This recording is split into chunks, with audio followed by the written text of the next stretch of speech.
SC कॅटेगरीतील माझे मित्र बाबासाहेबांचं पुस्तक वाचलं नसेल पण बाबासाहेबांचं खूप जास्त स्टेटस किंवा सॉंग तयार करतात. ऍक्च्युली बाबासाहेब फोटो मध्ये किंवा सॉंग मध्ये नाहीये, बाबासाहेब पुस्तकामध्ये. पुस्तकं वाचा तुम्ही, त्याशिवाय समाजाचे उद्धार कसा करणार आहे तुम्ही? एक बाबासाहेब घडले त्यानंतर बाबासाहेब घडलेच नाही. असे 100 बाबासाहेब घडायला पाहिजे होते पण नाही घडले. का तर जवळजवळ आपणच आहे. बाबासाहेबांना एका समाजापुरतं मर्यादित ठेवलं. त्यांचे आचार विचार सगळे आकलनात घ्या. समाजामध्ये आरक्षणाचा फायदा दिलाय, अफर्मेटिव्ह ऍक्शन का दिल्या? कारण सगळी स्टार्टिंग लाईन सेम नाहीये.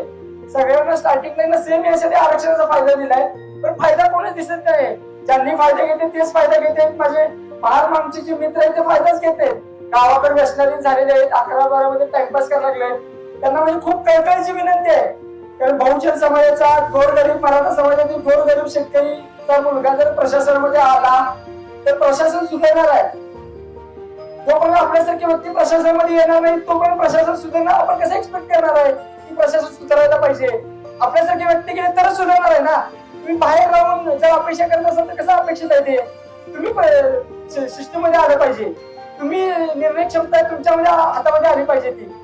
तो माझं सर्व बहुजन समाजातील सर्व विद्यार्थ्यांना आव्हान हेच आहे, तुम्ही प्रशासनामध्ये आलं पाहिजे, निर्णय क्षमतेमध्ये हस्तक्षेप केला पाहिजे.